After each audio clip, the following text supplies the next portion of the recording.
justamente como un fragmento. Esa cuestión de fragmento, esa palabrita, va a aparecer mucho en la posmodernidad. Muchos de estas líneas artísticas tienen que ver con, a veces, con una cuestión local, pero rápidamente se conectan con lo internacional, con lo globalizado. Si bien hay expresiones artísticas particulares de lo local que se van a ver sobre todo en el continente latinoamericano, el arte de la posmodernidad es también un arte universal. Y tiene relación, por supuesto, con un desarrollo muy acelerado de la ciencia, ligado en este caso definitivamente a la técnica. Porque la ciencia es una ciencia con una aplicación práctica directa. De ahí que la estadística está directamente ligado a este tipo de desarrollo científico-tecnológico. Basta mencionar en este caso el desarrollo de la informática, primero mediante la invención del circuito cerrado, que hace cada vez más pequeñito todos los artefactos y que permiten que el hombre lleve a todos lados esos artefactos consigo, que después va a generar, en el caso de la informática, el chip, y que va a dar paso más tarde a lo que se conoce como inteligencia artificial.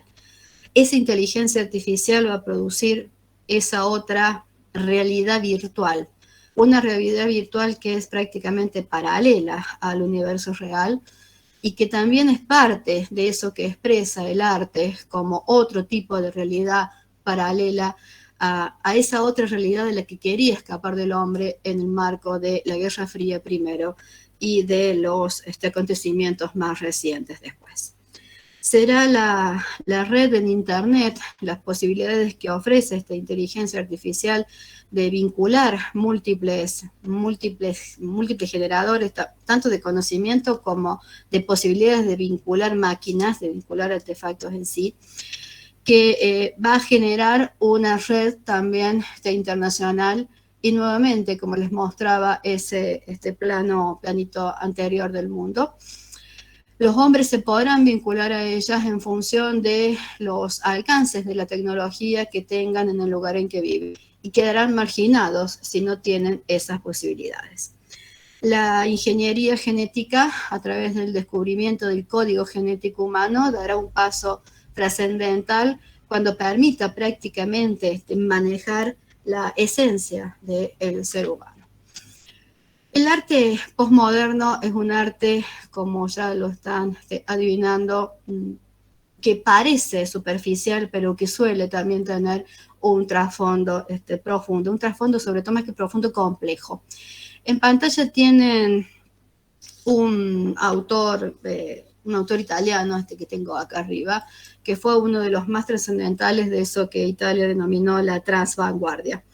Que toma elementos de las culturas clásicas, muchas veces mitológicas, pero que es figurativo y que trabaja mucho esta cuestión del fragmento y que lo trae a una realidad contemporánea. Ese paso del hombre a través de una puerta buscando ese futuro figura, muestra cómo es la posición de ese hombre posmoderno solo dentro de este mundo sin demasiadas referencias, sin demasiados modelos, sin ningún tipo de patrón al que seguir. Mientras que el que tienen abajo, aunque parezca infantil, también es arte. No es que también es arte y es un arte posmoderno. En este caso, eso que tienen de abajo es un cuadro que suele ser también trabajado casi como un papel, porque la idea es de que sea plano, ¿no? De ahí el nombre que tiene, súper plano. Es japonés, se inspira en el anime, en los dibujitos japoneses, y el trasfondo, el fundamento de este arte es demostrar lo plano, pero sobre todo lo superficial que es la vida posmoderna. Mientras que va a ser justamente Latinoamérica cuando se empiece a hablar en una postura muy crítica de la posmodernidad. Seguramente en Historia 2 vieron a Kenneth Frampton y esta crítica a la modernidad que inicia con el regionalismo crítico. Y en ese regionalismo, él da pocos ejemplos europeos, pero sí identifica muchos ejemplos latinoamericanos. porque este otro tipo de arte, un arte que nace a partir de las culturas, de la tradición, de lo local, del folclore, incluso de la misma mitología de los pueblos originarios, es el que va a identificar la expresión tanto artística como arquitectónica en la posmodernidad latinoamericana. Seguramente conocen a Botero, por ejemplo, Toledo, etcétera, y cómo en el trasfondo de cada una de estas obras se ve esa historia latinoamericana, a veces como crítica, a veces irónicamente, pero está presente la cultura y todo el desarrollo cultural de los antepasados en cada una de esas obras. Posiblemente la filosofía sea la forma de abordar la posmodernidad que nos lleva a entender en parte cómo el hombre posmoderno se posiciona en este tiempo. Primero, hay como dos partes, un hombre que va desde el 45 o una postura filosófica del hombre que va desde el 45 hacia el 60, 70, en donde se reconoce definitivamente la caída de los ideales y de los modelos de la modernidad, y de ahí en adelante un hombre que ya está inmerso en la globalización y en esto que desarrollamos como posmodernidad. Fíjense que se llama posmodernidad, lo que viene después de la modernidad, ni siquiera tiene nombre, está después. Todavía ese periodo histórico como que no forma parte de esta línea histórica, todavía dentro de esa edad contemporánea de la que definitivamente ha superado varios de sus paradigmas. Dentro de la filosofía moderna, posmoderna, lo primero que va a aparecer después de la Segunda Guerra Mundial son una serie de teorías francesas que van a plantear nuevas formas de cuestionar y de leer los textos, pero sobre todo de leer la historia. Es otro relato el que van a entender sobre la verdad histórica. Y uno de sus principales pensadores, Derrida, un francés, es el que propuso: hay que olvidar la lógica maniquea de verdad y mentira y centrarnos en la intencionalidad de los que mienten. Hay que aceptar que hay una verdad y una mentira, pero lo que más nos interesa es la intención de aquel que miente, porque miente. Lo relevante en la mentira, dice Derrida, no es nunca su contenido, sino la finalidad del mentiroso. Y si me preguntaran en qué creo, dice finalmente Derrida, no creo en nada. Padre del deconstructivismo francés, Derrida también plantea que esta cuestión de la verdad en realidad da paso en esta época a lo que se va a llamar la posverdad, también pos, después de la verdad, entendiendo que la verdad no existe, que no hay nadie que pueda en esta época decir la verdad sin autoengañarse y sin mentirse. En ese marco lo podemos relacionar con Habermas. Habermas era un poquito anterior a esto, pero es como el padre de la filosofía posmoderna. Este afirmaba que la filosofía ya no era capaz de dar una respuesta de validez general acerca del sentido de la vida. El sentido de la vida era lo que siempre había buscado desentrañar, resolver la postura filosófica. Lo que se necesita es más bien un juego de argumentaciones, ni siquiera una fundamentación, un juego de argumentaciones en el cual las razones motivantes, lo que me lleva a hacer tal cosa, reemplace argumentos definitivos, porque esos argumentos definitivos, entendidos como modelos, ya no sirven más. Es por eso que Lyotard, en un librito que se llama La condición postmoderna, el primero que habla de esto de lo postmoderno, lo que viene después de la modernidad, plantea, a pesar de la nostalgia, ni el marxismo ni el liberalismo, las dos posturas económicas, ideológicas y políticas enfrentadas en la Guerra Fría y también después, pueden explicar la actual sociedad postmoderna. Debemos acostumbrarnos a pensar sin moldes ni criterios. Eso es el posmodernismo.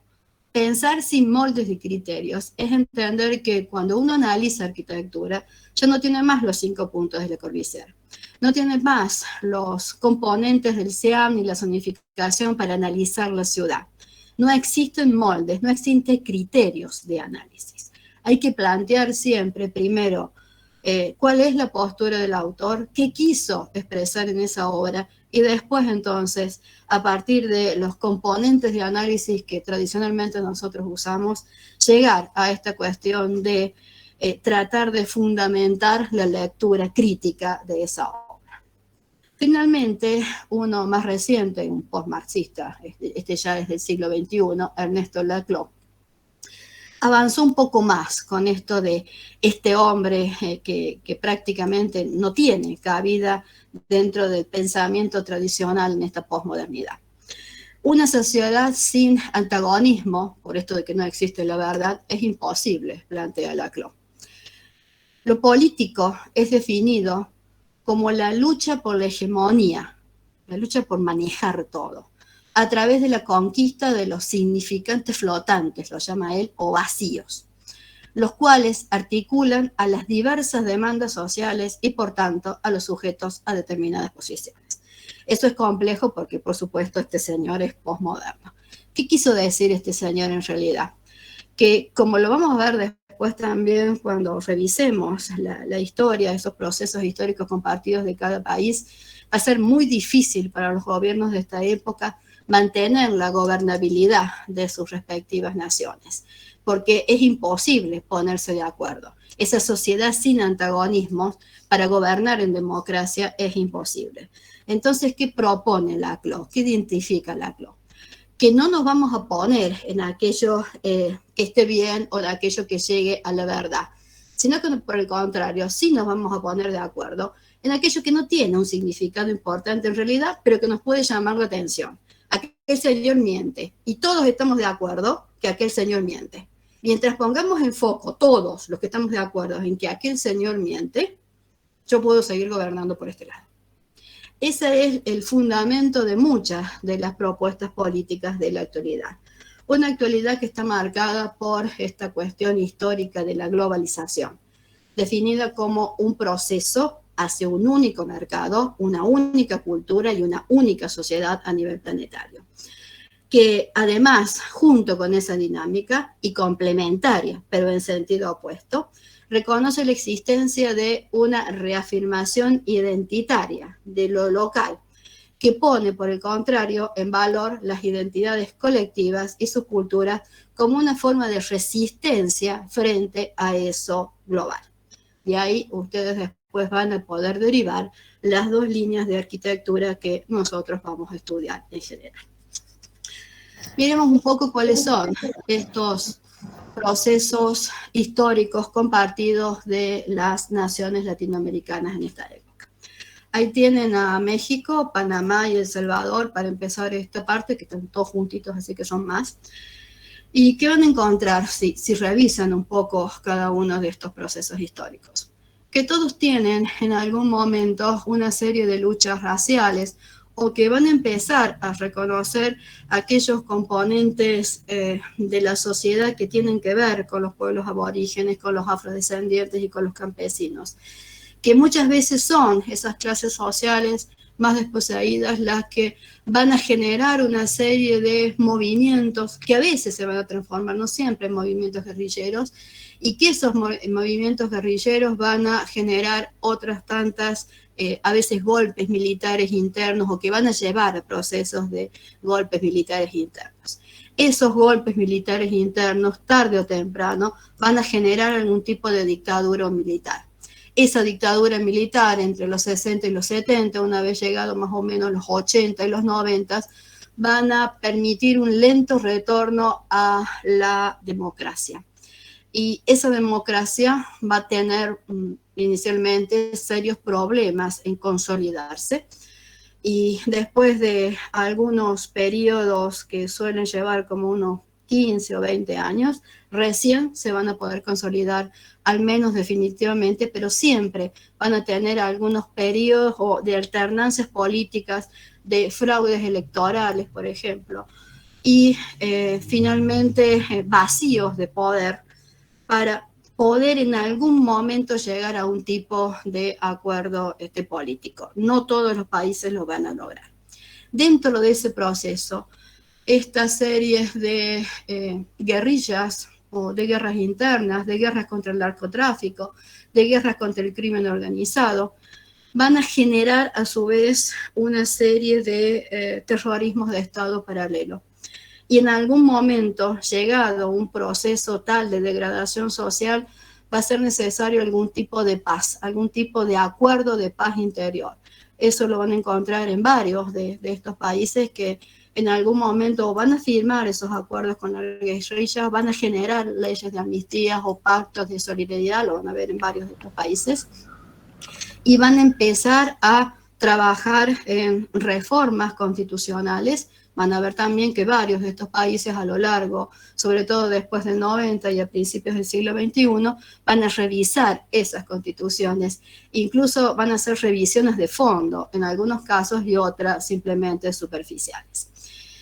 Como dijimos que en esta primera época de la segunda parte del 20 vamos a presenciar ese enfrentamiento entre las dos potencias de la Guerra Fría, siempre va a haber una tirantez entre qué países apoyan a cada uno de estos dos polos. Van a ver eventualmente cómo Estados Unidos va a ocupar algunos de estos territorios, va a apoyar a algunos de estos movimientos guerrilleros, de acuerdo a lo que le interese, va a ocupar, de hecho, en el caso de Panamá, el territorio en sí. En el caso de otro de los países que va a aparecer después, lo va a transformar en un estado parte de los Estados Unidos, y de esa forma se va a ver esa influencia de este proceso de la Guerra Fría en el desarrollo de la historia latinoamericana.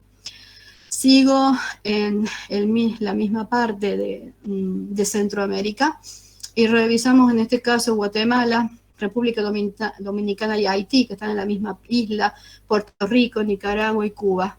En el caso de Guatemala, igual que no alcancé a mencionarlo en el caso de México, una serie de sismos, huracanes, y los van viendo repetidos en cada uno de estos países, van a generar catástrofes naturales de singular importancia, que van a hundir todavía más en la pobreza a algunos de estos sectores sociales, particularmente en el caso de Haití. Van a ver que lo mismo que dije antes se repite, que una serie de conflictos armados internos, fraudes electorales, reivindicaciones indígenas, después comisiones para el esclarecimiento histórico, finalmente acuerdos de paz.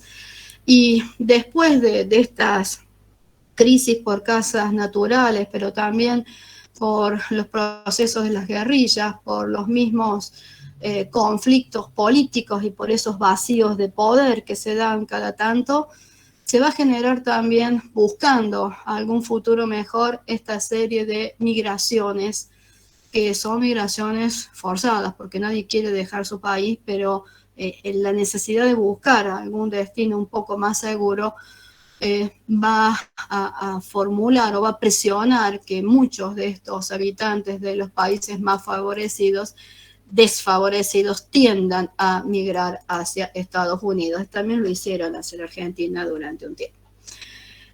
La guerrilla va a ser un factor importante en la segunda parte de ese siglo XX, repitiendo a escala local lo que se daba en ese momento a escala internacional. En el caso de Cuba, en particular, esa revolución socialista que va a llevar a reformas importantes que van a incorporar al campesinado, va a generar después el embargo de Estados Unidos, y aunque alcance algún tipo de conformación parecida a la democrática, lo va a hacer solamente a partir de un partido único. Por lo tanto, la democracia en sí no se va a poder desarrollar. Esto va a eliminar, por ejemplo, la propiedad privada, va a generar un periodo especial, va a generar también una migración ilegal, y también va a implicar el embargo estadounidense.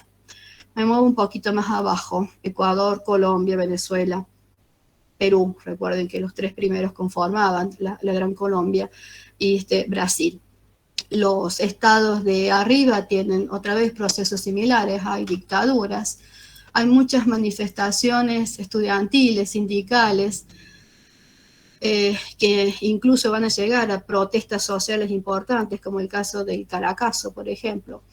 Se van a dar algunas nacionalizaciones de las producciones más importantes, sea en México, sea en Venezuela, sea en Perú, sea en Chile también después, y esas nacionalizaciones tienden a retener un poco de la producción en el territorio y no venderlo todo hacia el exterior, pero sucesivamente van a fracasar.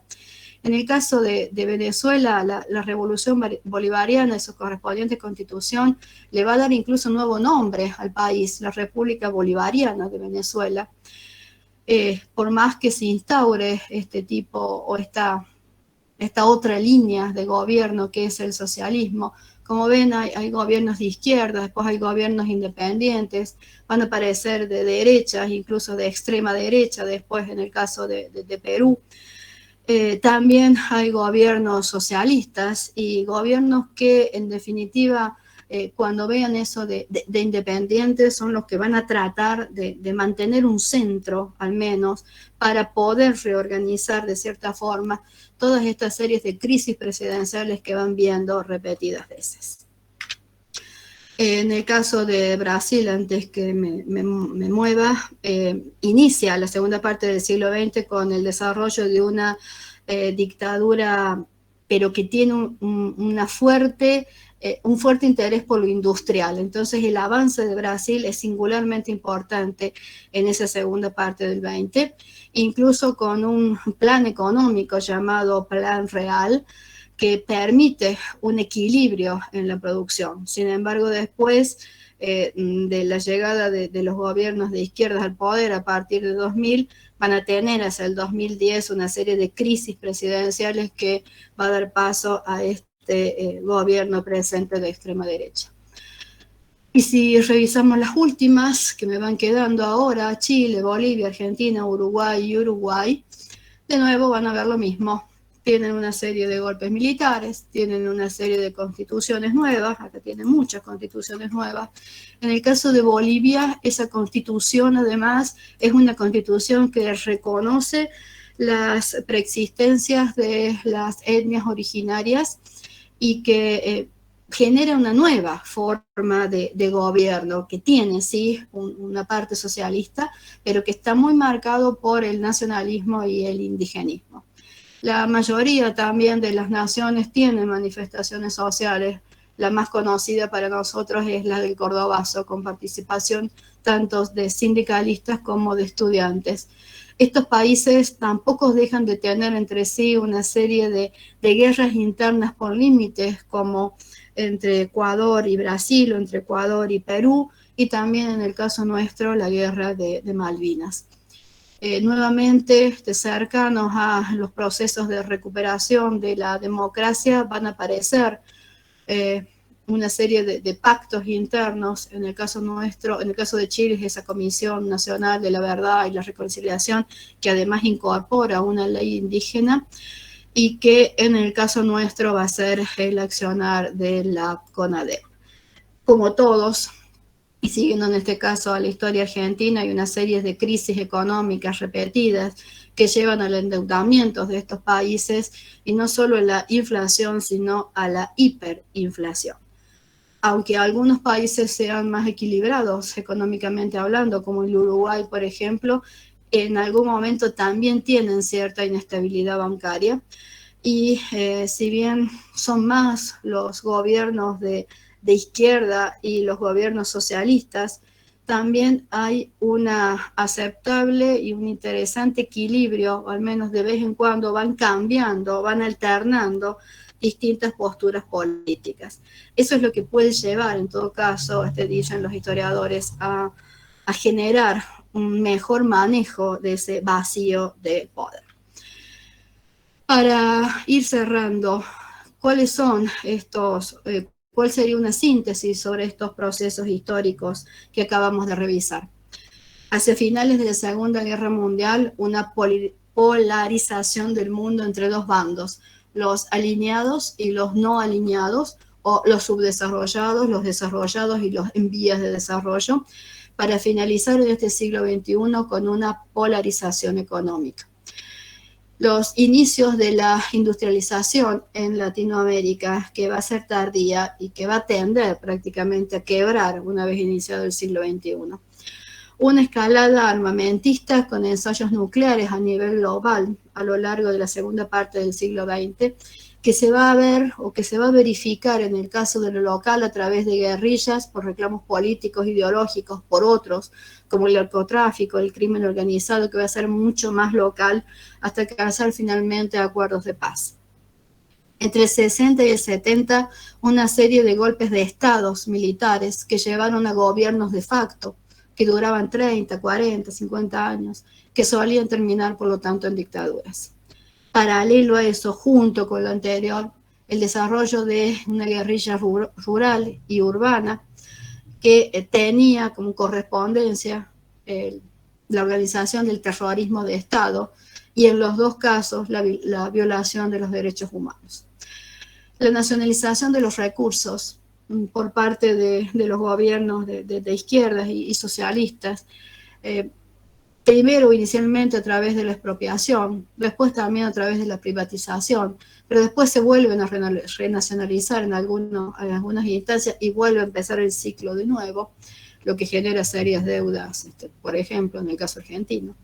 Catástrofes naturales, en su mayoría destructivas, que agravan, la situación social de los países más desfavorecidos, como Haití, por ejemplo. La intervención mediante ocupación o apoyo económico incluso de Estados Unidos o Rusia dentro de ese conflicto de la Guerra Fría, que les va a permitir participar directo o indirectamente en conflictos con otros países. En el caso de Cuba es uno de los territorios apoyados directamente por Rusia. Una crisis económica por endeudamiento, ligado también a la economía de consumo de principios del siglo XX, y entre el 80 y el 90, el retorno a la democracia, las sanciones de nuevas constituciones, gobiernos de centro-izquierda, pero que suelen tener líderes de izquierda, con crisis y vacíos de poder que llevan a otras tantas crisis económicas. Migraciones por persecución política, por pobreza o por guerrilla. Reclamos sociales masivos, reiterados y críticos sobre todo, de pueblos originarios, de afrodescendientes y de campesinado. En definitiva, una época de desencanto, de individualismo y prácticamente sin utopías, en donde se revaloriza a la naturaleza y se defiende el medio ambiente, incluso se empieza a valorar lo que es el aspecto paralelo del medio ambiente del patrimonio cultural, pero que sobre todo lleva al hombre a reconocer la capacidad que tiene para destruirse a sí mismo. Porque hacia finales del siglo XX y en este principio del siglo XXI, como afirma Eduardo Galeano, el código moral del fin del milenio no condena la injusticia, sino el fracaso. El éxito es la única medida que tiene la posmodernidad. Posmodernidad que en definitiva podríamos ubicar después de los años 70, que tiene un quiebre importante en el fin de la Guerra Fría y en la caída del muro de Berlín, pero que seguramente va a tener otro quiebre importante en esto que estamos transitando, que es una época de pandemia y que seguramente, como dicen también los historiadores, va a llevar algún otro nombre, aparte del que ellos ahora utilizan, que es el tiempo presente. Tiempo presente que ya vamos a dejar para ustedes. Si no hay pregunta, a los talleres.